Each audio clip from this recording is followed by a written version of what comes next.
So a week ago when I made that video talking about the Evil God / Egyptian God support card, I mentioned that I was pretty sure that there were no more reveals for the Prismatic God box. I mean, this thing releases in just a few short days in the OCG. And yet, today we have a new card, the Absolute Divine Beast, a new trap card for the Egyptian God deck. In today's video, I want to talk about this card and also go over some Bujin cards that I never got around to discussing in a video. I believe that the TCG ban list got revealed on the same day as those Bujin cards, so obviously I didn't have a chance to talk about them, but I do think they're pretty cool.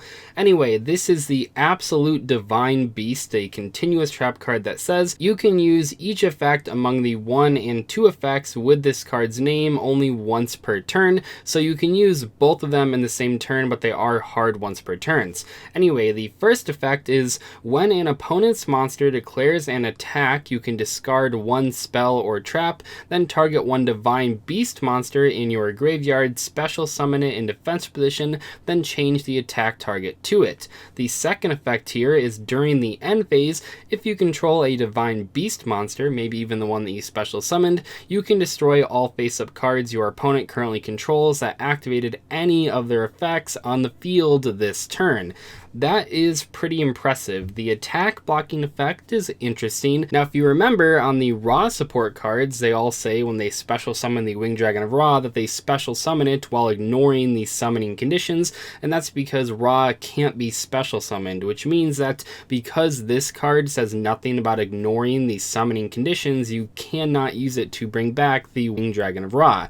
However, bringing back Obelisk or Slifer is pretty cool. I think Slifer is probably the best option. I mean, it's even in the artwork here, but I think that is probably the best card to bring back, and it's pretty okay. I mean, your opponent declares an attack, you discard a spell or trap out of your hand. Maybe the spell or trap that you put in the graveyard has a graveyard effect, it's possible, but then you bring back that Divine Beast monster, your opponent crashes into it, and then if they can't get rid of it in the end phase, you blow up a bunch of their cards. I would say the biggest downside of this card, which is very similar to a lot of the more recent Egyptian God reveals, is that it's not searchable. You can't actually get this card into your hand reliably, so that means you have to play either a bunch of copies, which could lead to bricking, or you play like 1 or 2 copies and you risk like never seeing it. And this thing does require setup. You have to have that Divine Beast in the graveyard, or you have to have a Divine Beast on the field to get value off of its effect, so it might be a little bit difficult fitting it into a real God card deck. As we've seen with the Ra support, it does take a lot to actually make the Egyptian gods playable.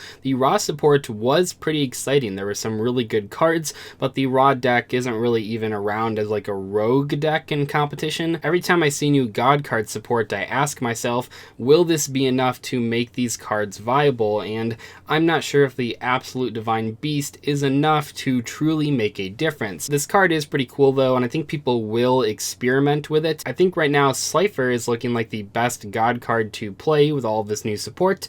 So if you want to try out a god card deck, Slifer is probably the way to go. Anyway, on to the 3 new Bujin cards. These are all coming out in Lightning Overdrive, so we won't see them for a while in the TCG. First off, we have Bujin Torafun, a level 4 light beast. There's 2 S's there, warrior effect monster that says you can tribute this card, special summon 2 Bujin monsters with different types from your deck in defense position, except this card. So that's like a rescue rabbit effect, which is very strong in Bujins. They have a lot of good rank 4s. And second, when you Xyz summon a Bujin monster while this card is in your graveyard, you can equip this card from your graveyard to that monster, banish any monster destroyed by battle with the equipped monster. That second effect is huge, by the way, because you already are always going to have this card in your graveyard. You are tributing it for its own effect, and then you can use those 2 monsters to make a rank 4 and immediately equip this card to that rank 4 as Xyz material. Remember that the original Bujin boss monster can attack like every single monster your opponent controls, which means that you could banish an entire board of cards.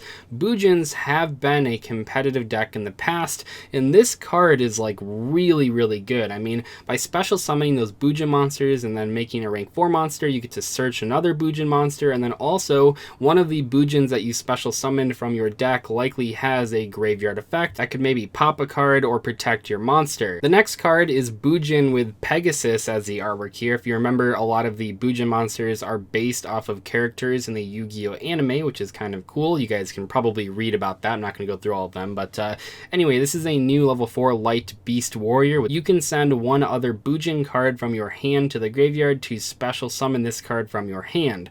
2, during your main phase, you can activate one of these effects. Either send one Bujin monster from your hand to the graveyard to add one Bujin monster with a different name from your graveyard to your hand, or banish one Bujin monster from your graveyard to send one Bujin monster with a different name from your deck to the graveyard. This card is good. It's an extender that you can special summon pretty much for free because the Bujin that you're discarding likely does have a graveyard effect. I like the recycling effect as well. You can get rid of a Bujin that you don't really want for one that you really do need, like Crane or Yamato. So overall, I think this card is a pretty valuable piece of support for the Bujin deck. These two new monster cards are very, very good.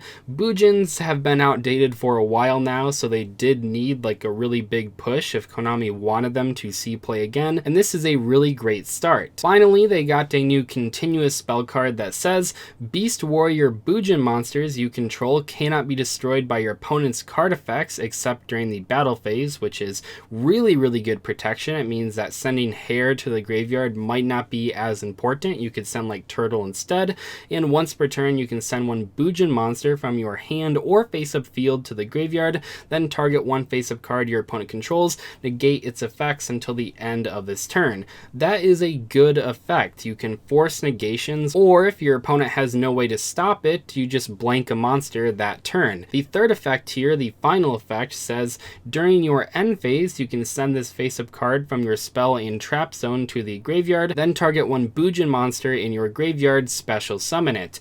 That is pretty good. It's sort of like a last resort thing. You would rather this card be face-up on the field for value over time by blanking effects and by protecting your monsters, but if you don't have any monsters, the Monster Reborn effect in the end phase could be pretty good. You could bring back that Yamato and trigger that effect in that same end phase. I think these 3 new Bujin cards are good. I think they're at about the power level that you would expect from legacy support for this type of strategy, and overall it'll be interesting to see if people are willing to try out Bujins once again. Anyway, that is all for today's video. I hope you guys enjoyed it. I'll see you later. Goodbye.